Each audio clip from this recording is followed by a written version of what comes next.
I think, Jim, we've been friends now for probably about 10 years, and it's always fun to get caught up. How are you, my friend? It's good to hear your voice. I'm on the rebound, I'm happy to say, and it's been a rather hellish several months. Seem to have a climax of I call February the month from hell. Um, don't need to get into details, but a lot of things had to be fixed because they got derailed, and here we are. It coincided February with the launch of the Ukraine campaign. Yeah.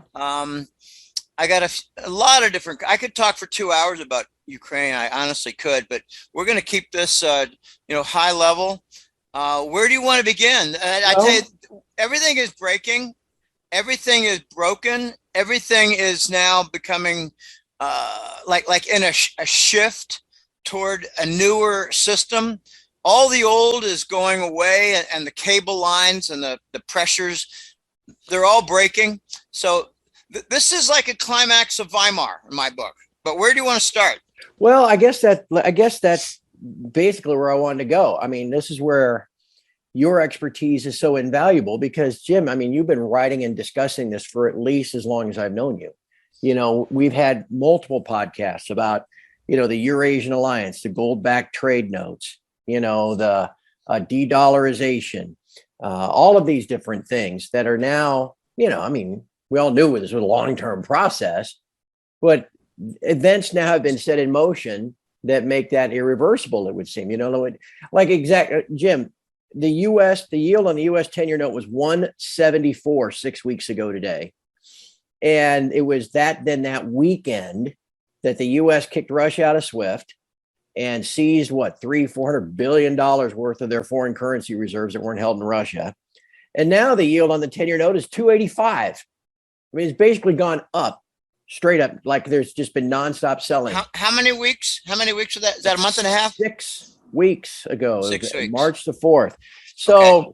Yep. there are these signs that all this, and we know these things are going. So I just thought, this was a great time to check in with you to see what are your thoughts about what you've seen so far and where you think we're going, where this eventually is heading and how quickly it gets there. So let's start with what you've seen so far. I mean, it seems as if there's the trend that, the train has left the station.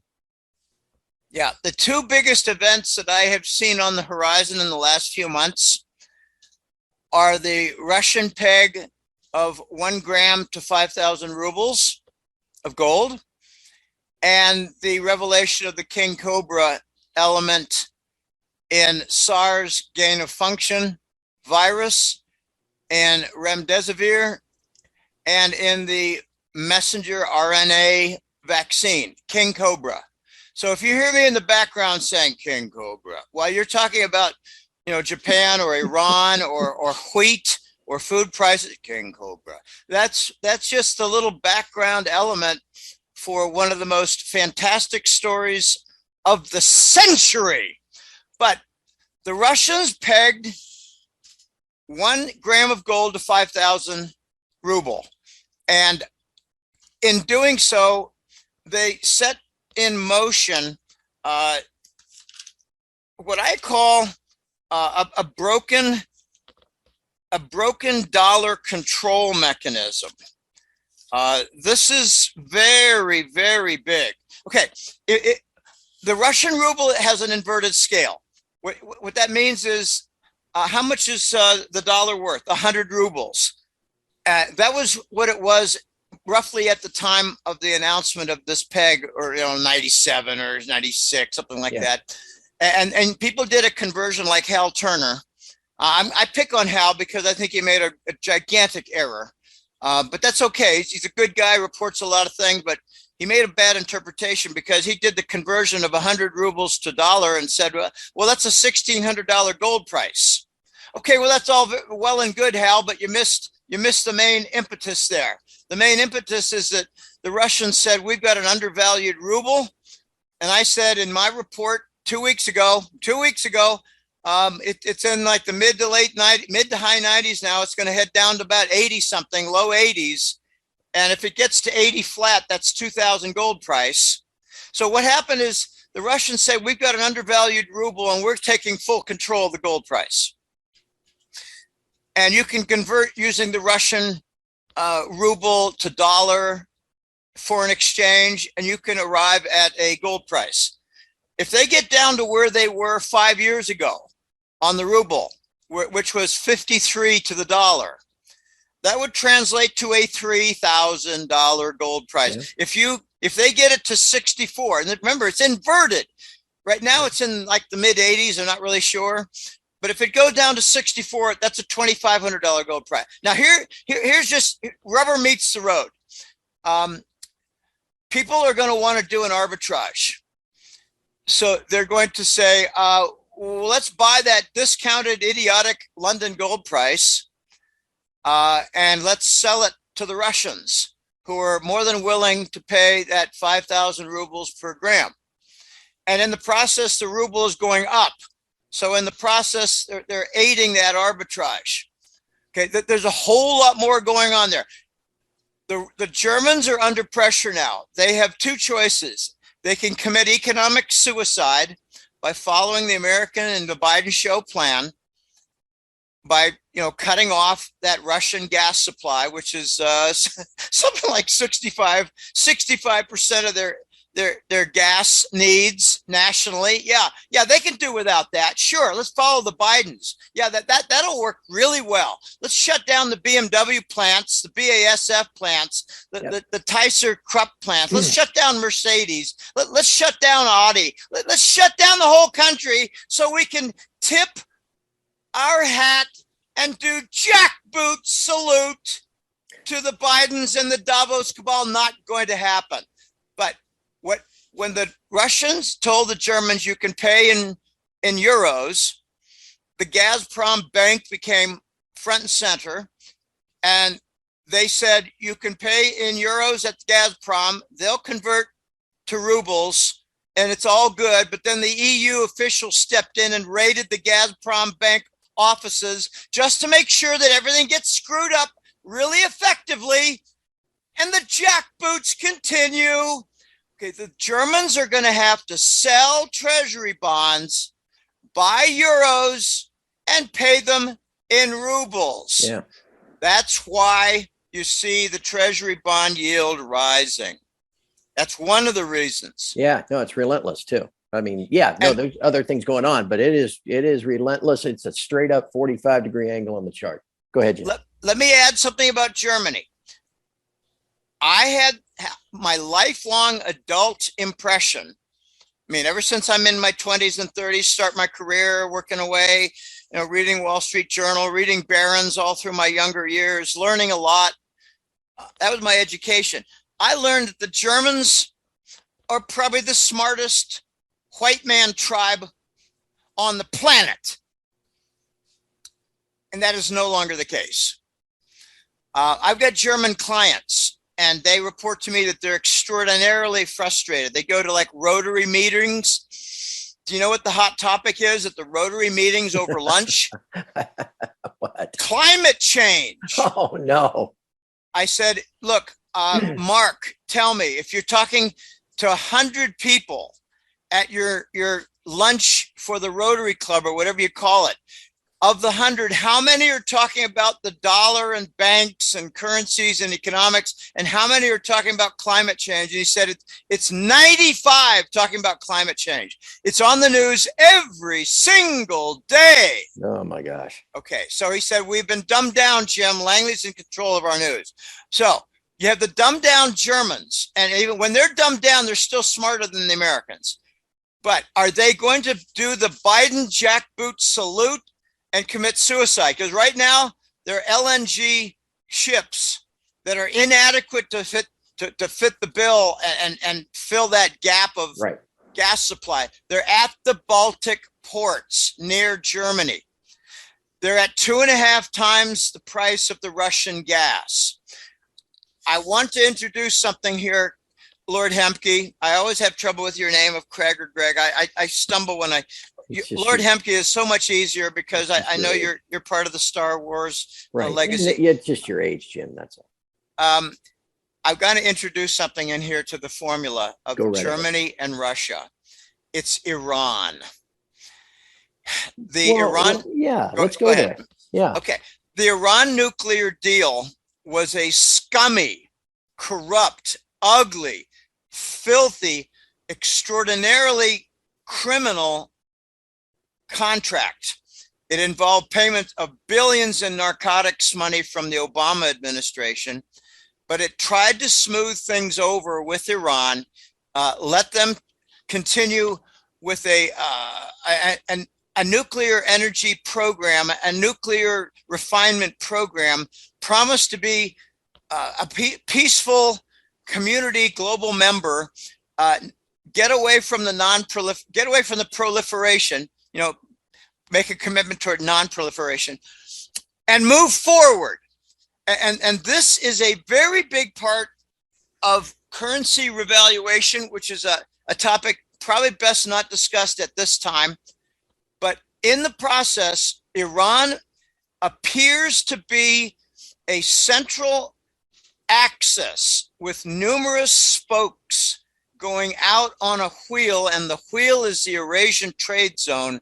Mm-hmm. And these spokes are bilateral trade deals. I mean, like with Pakistan, with Saudi Arabia, mm-hmm. Oman, Qatar, Iraq, Germany, China, Thailand, Russia. Oh my gosh.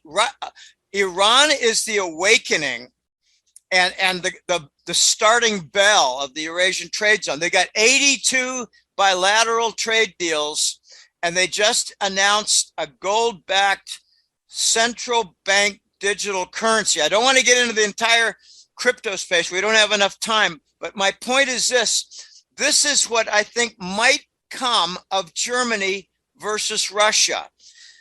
The Germans announced we're short on gas.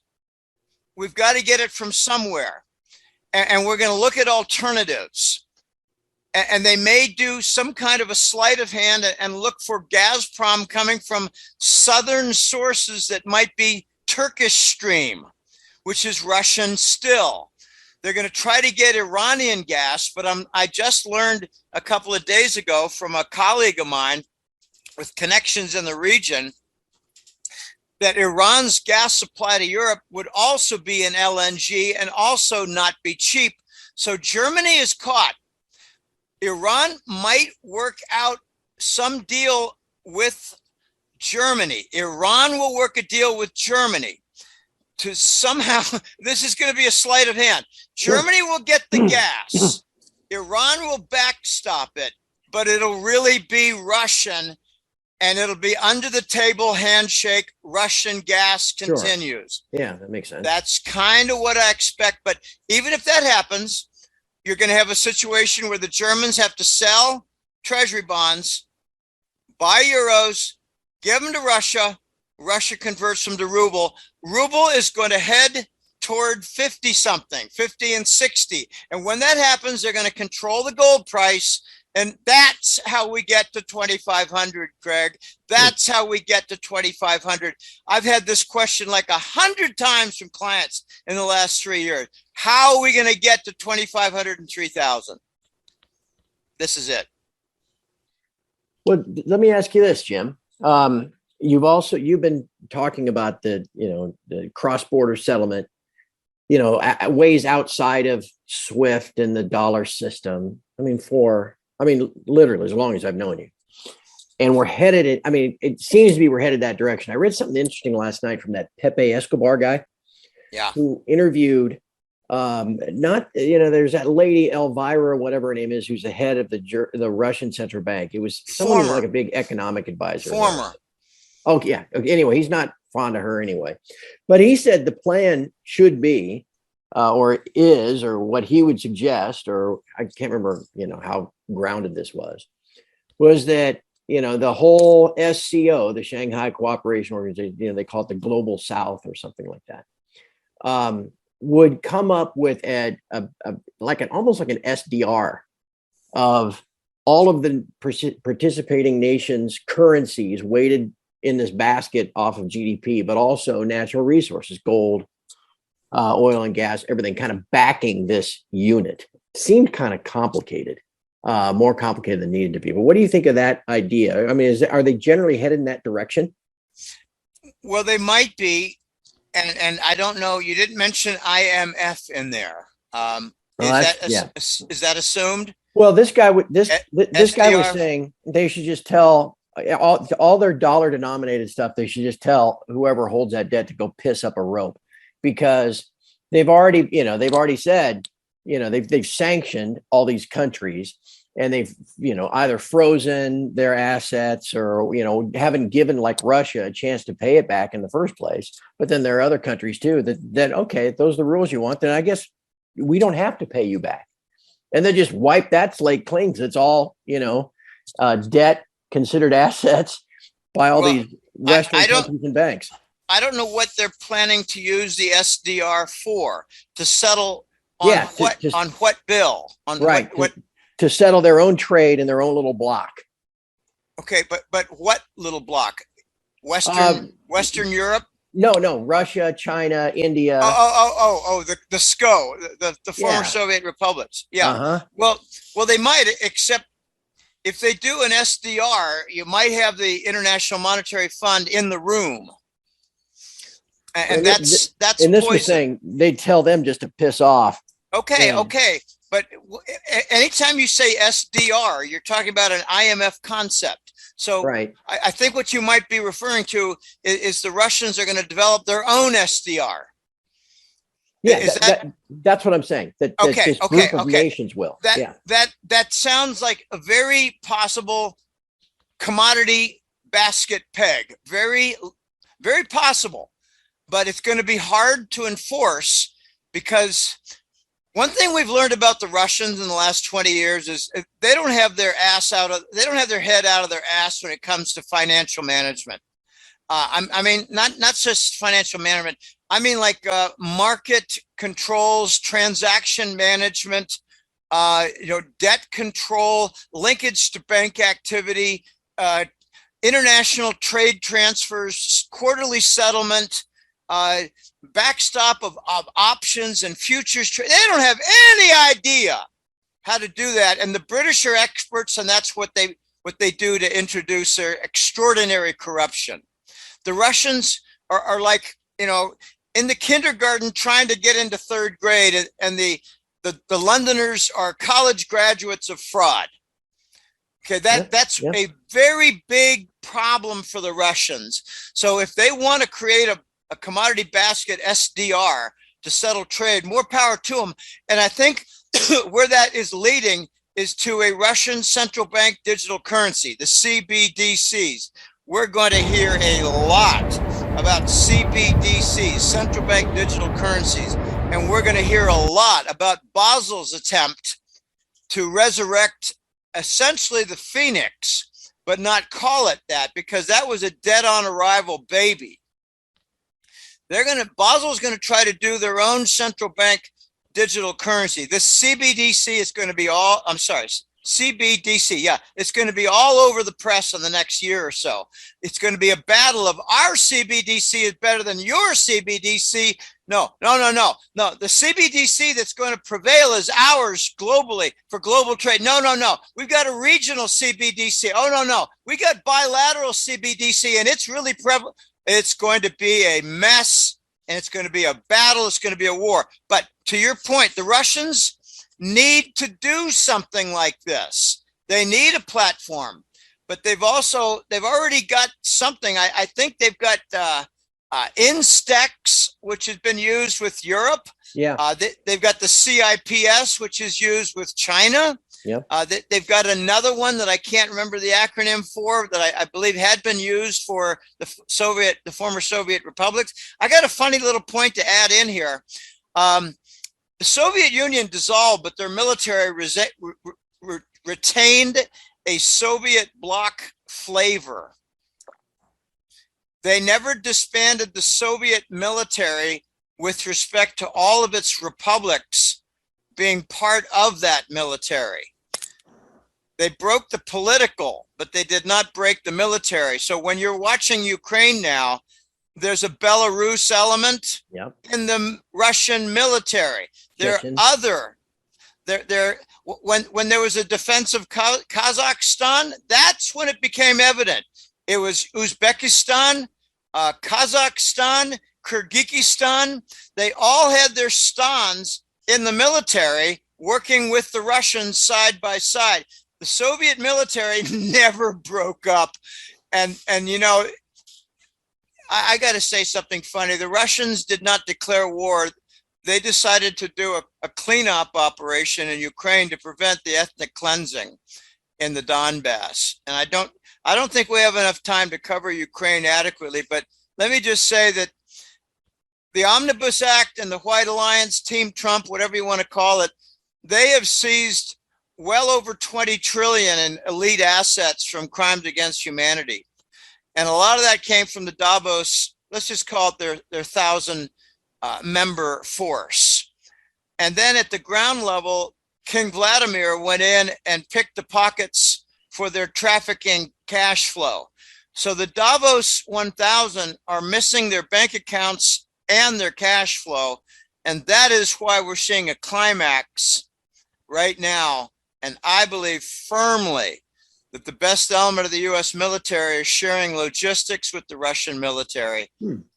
Where the biolabs located, because they're almost all funded by the US Department of Defense. Where are they located? That's the information that Putin received. And right now it's a matter of, you know, isolating the Ukrainian military, forcing them to lay down their arms, capturing and killing every last one of the Azov militant right-wing Nazis who are putting tanks under apartment buildings, using the residents of apartment buildings as human shields so they can't be bombarded with artillery and mortar fire. This is getting to a climax phase, and it's in Mariupol, Donetsk, and Luhansk in the east part of Ukraine. But, you know, to your point, the Russians need a method to be paid. If they've got a commodity basket, it'll be to their favor. They're going to punish the Europeans for dicking around with sanctions by telling them you got to pay in rubles, but we'll accept euros. The point is, we don't want dollars, and you got to dump your treasury bonds as a result. Right. That's the big rub. Right. And that can we turn to Japan? Yeah. On a pivot. Well, because that's kind of, you know, that's underlying all of this as well. So yes, let's go, because that kind of takes us now to, all right, let's start looking forward. What does it all look like 6-12 months from now? But the Japan thing is real time. So yeah, go there. A year ago, Japan made a strategic decision, and they didn't really advertise it much. They started drawing down on their $1.0 trillion US Treasury Forex reserve account. They took some criticism and some heat from the Rockefeller Rothschild combine. And right now, Japan is at the highest level, is in a state of war. They're kicking out the Rothschilds. The Rockefellers don't have many players left.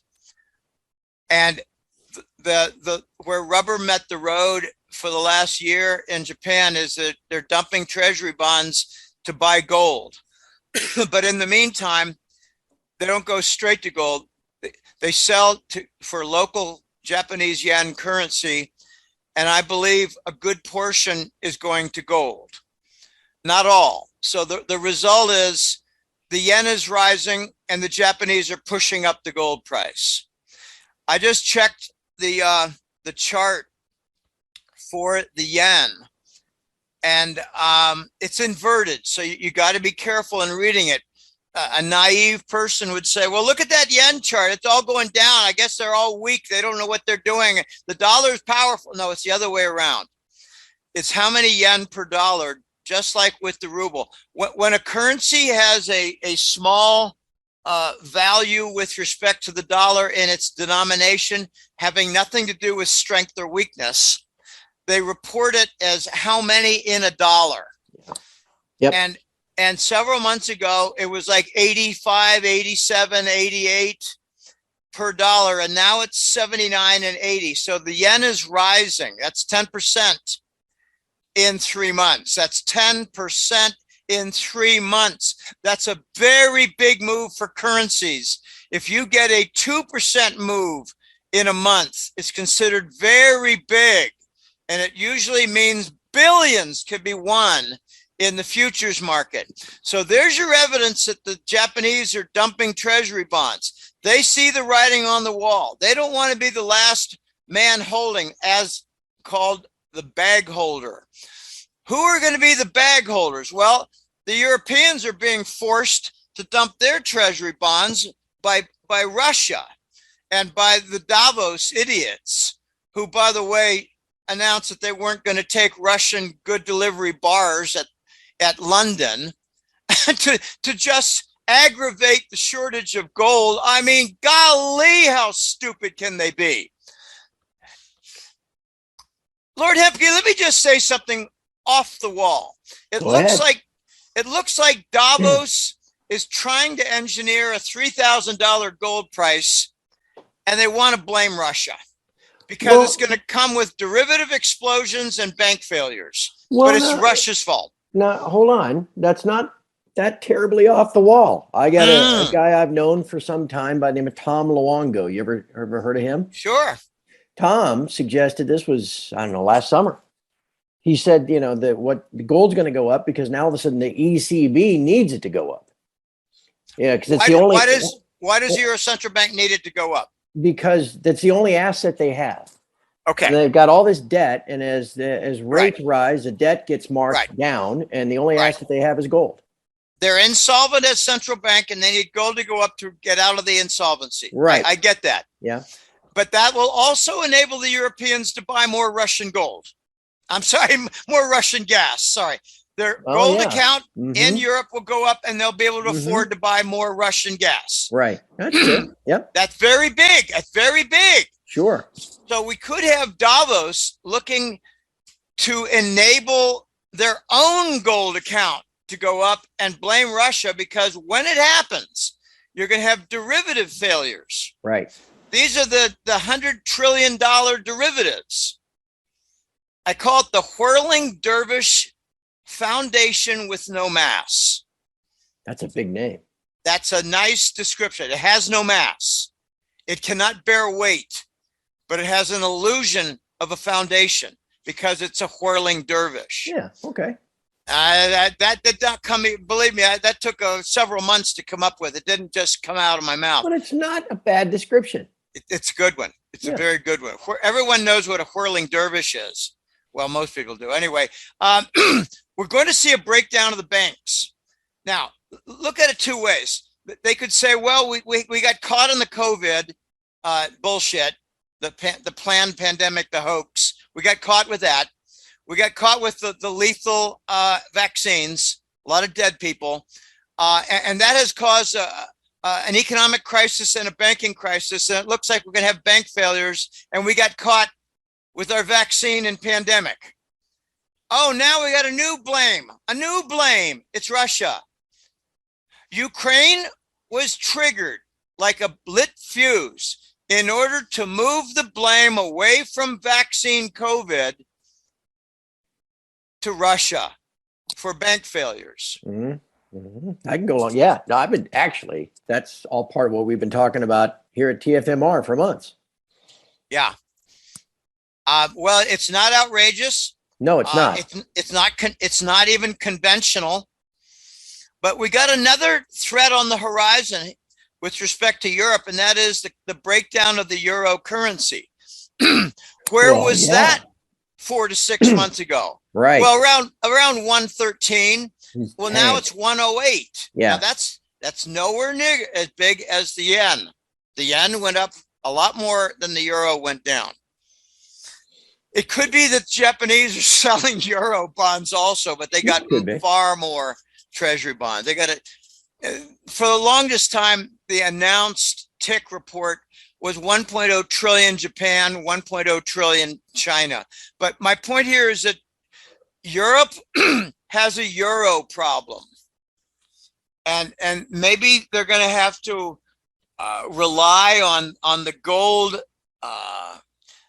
gold account in order to fortify the integrity and trust of the euro. But there's something that's going to rescue the euro that they won't like. They're going to sell treasury bonds and buy euros. And then the Russians are going to take the euros. And here's a weird call for you that I'm certain you hadn't thought of. The Russians might not want to get rid of the euros that they're paid by Germany for gas. They might want to develop their euro account for a couple of purposes. Make a Russian euro petro vehicle, like the Saudis and the petrodollar. Yeah. But the Russia euro petro vehicle could be used as a weapon to draw in Europe and Germany into the Eurasian trade zone. Right. So the Germans would dump their treasuries to join the trade zone, and they don't want the Russians to sell those euros. But the Russians will say, we're going to sell a bunch of the euros to lift our ruble, and we're going to sell a bunch of the euros to lift gold. But we want to keep a bunch of it, like maybe 50% or more, in euros for the Russian, I don't know what to call it, the Russian petro euro. That would be, I think, a good term. I mean, and that makes sense. Jim, I could see them doing that, and they would not do that just unilaterally out of the blue. They'd need to scapegoat something.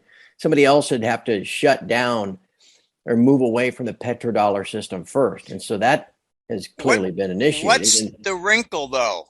The wrinkle. If the Russians say we're going to hold half of the euros that Germany and France and Italy has a bigger gas dependent upon Russia than the Germans do. But Italy gets the southern Gazprom pipeline. At issue with Germany is the Nord Stream, and they turned off Nord Stream 1. But get a load of this. The Russians are going to say to the Europeans, look, you idiots, you've got negative yield. We're not going to hold these with the negative yield. So how would it be, Lord Hemke, if they tell the Europeans, why don't you peg your euro bond to 1% higher than the treasuries at all times? Okay, we've got a problem with negative yield. The Bund in Germany is a negative yield, but it just went into positive territory. For the first time in years. Just got up to, I think it's 50 or 60 basis points, and it's doing a vertical move. It's going vertical from small negative to under 1%. But, look at the chart. It's a notable event. Huge move. And it means to me that the Germans might be cutting a deal with Russia. Don't worry, we've gotten out of negative yield territory. Let's make this deal happen. Oh my gosh, we're talking about mega forces here. Yeah. This is very exciting, but who's the loser? On every single count, it's the United States and the dollar. Yeah. The treasury bond, every single one. With Iran, they're building up the Eurasian trade zone, and I've got it.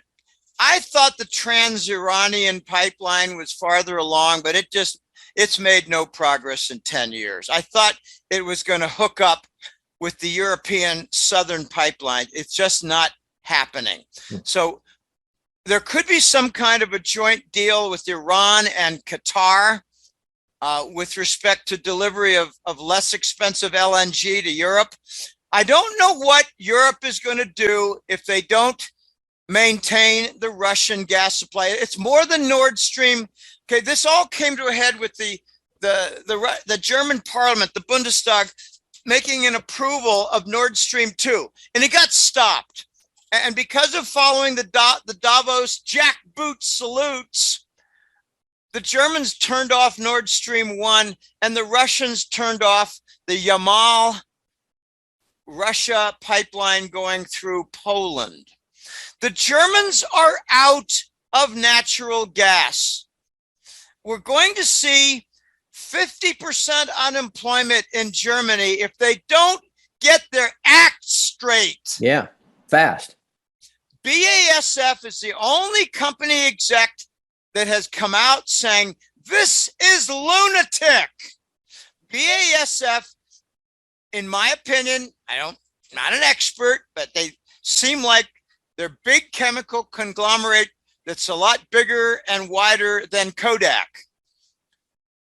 BASF, they do film developing. They do a lot of other chemistry things. Chemical company, yeah. It's a chemical conglomerate, and they've let it be known this cannot stand. We need Russian gas. What about BMW, Mercedes-Benz, Audi, Porsche, Volkswagen?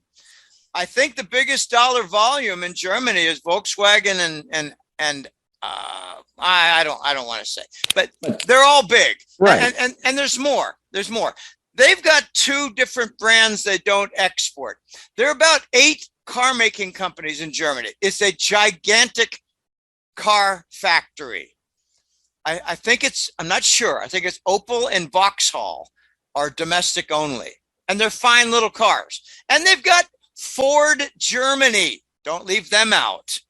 It's a subsidiary of Ford. It's almost, yeah. I mean, it's a huge country with all that industry. And then not only that, with a huge population. 85 million. Yeah. And they're at that point where push is coming to shove. They're double the size of California. They're bigger than France. They're bigger than Italy. They're bigger than Spain. And they have all their energy imported. Right. Here's what's not talked about regarding Germany. Where do they get their food imports from? Right. I've done some checking, and a good slice of it comes from France. That's not going to change. But I believe a good slice of it comes from Eastern Europe and Russia. Ukraine, Russia, Poland. Yes. Sure. Yes. Ukraine is in the top 5 for corn, soy, and wheat. And they're number 1 in, here's a funny one. Ukraine is number 1 in sunflower seeds. I made a forecast 2 weeks ago with an interview. It's just a kind of a fun thing to say. I said, Major League Baseball is kicking into gear. We're starting up. I know where you're going. I said, don't expect to see baseball players in the dugout spitting out sunflower seeds. Right. There's going to be a shortage. There's a shortage. And I've watched about 5 or 6 games. Large portions. I haven't seen any sunflower seeds anywhere. Now we're getting to where the rubber meets the road. Now you start. But there's also sunflower oil. Right, of course. Yeah. And that's a big. I just don't know a whole lot. I think it's involved in livestock feed. Oh, it's a food ingredient too. I mean, in a cooking oil and. Well, not just cooking, but it's a food item like with livestock feed. They squirt it in there, and it's a small percentage, but it adds to the nutrition for the cows and whoever. Oh my gosh! All right, well, Jim, let's do this. We got a breakdown. This is a breakdown, and the dollar's a loser. All right, so let's. And again, I apologize to everybody. Dumbo here, your host. In all the craziness of the last couple of weeks on my end, I completely forgot it was Easter weekend. And so Jim was able to, I'm very grateful on very short notice to spend some time with us, but I've got to wrap up because I've got 2 other things I've got to do here on Good Friday morning. So Jim, and our remaining, again, 3, 4 minutes, 5 minutes, what should we watch for? Yeah. We'll talk again, probably 4th of July. What over the next 90 days, what immediately comes to your mind about, well, this will be a signpost. Oh, this will be something that I'll be watching for, that sort of thing. The gold price zipping over 2,000 suddenly. The silver price zipping toward 30 and above suddenly. The Treasury bond TNX continuing from the 285 over 3%. And something that's not quantitative. Rumors and events that indicate the Treasury bond complex is fracturing, like default, and talk about instability of the bond market, instability for the banking system that relies upon the bond market as a foundation. Right. Instability of treasuries derivatives. The petrodollar links the dollar, treasuries, and the oil price. I've got a wacky comment to make here. Sometimes wacky is logical, but just hear me out quickly. I believe the Biden show is permitted to continue with some kind of a deal with the devil to allow the Rockefellers to continue with managing the energy policy, even if it's destructive toward the U.S. economy, in order to get out from under $100 trillion petrodollar derivatives. The Rockefellers are in charge of that. That's why we see over $100 oil. We might see $150 oil. So that's another marker to watch. But watch Iran. Watch everybody schmooze with Iran, and watch the United States not interfere. Iran is going to be the cog, the axle of the Eurasian trade zone. So you got precious metal prices, bond yields, rumors of fracture for the bond foundation, derivative nightmare, and maybe one big Wall Street bank going under. But if one goes under, they all go under. So it'll be indications that say, let's just say, the Bush Narco Bank, Bank of America, the Bush Narco Bank, Bank of America. It might be close to going under, and then it gets rescued because of comments like, we cannot let one go down because it produces instability for the entire big bank structure. Too big to fail, Jim. Too big to fail. That comes back. Okay, watch Iran. I am told by one really solid new colleague of mine, I'm developing what I call some crypto colleagues.